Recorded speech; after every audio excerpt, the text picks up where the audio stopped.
আত্মার ডাক।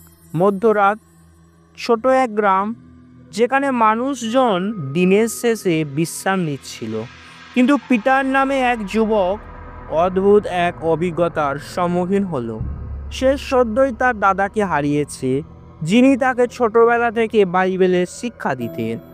এক রাতে ঘরের জানালায় কড়া নাড়ার শব্দে পিটারের ঘুম থেকে পিটার জেগে উঠল। দরজা খুলে বাইরে তাকিয়ে দেখল এক ছায়ামূর্তি ধীরে ধীরে দূরের কবরস্থানের দিকে যাচ্ছে। মনে হলো মূর্তিটি তার দাদার মতো দেখতে।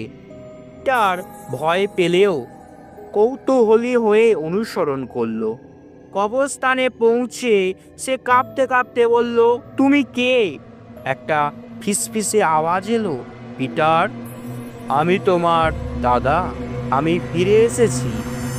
পিটার হতভম্ব হয়ে গেল, কিন্তু তার মনে পড়ল বাইবেলের কথা, মৃতরা কিছুই জানে না, হিতোপদেশ 9 অধ্যায় 5 পদ।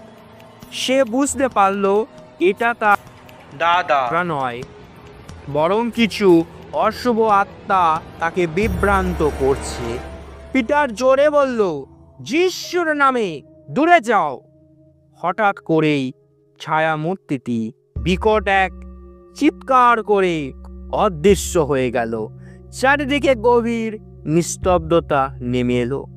পিটার বুঝতে পারল বাইবেল ঠিকই বলে, সতর্ক হও, শয়তান তোমাদের গ্রাস করার জন্য গর্জনকারী সিংহের মতো ঘুরে বেড়ায়।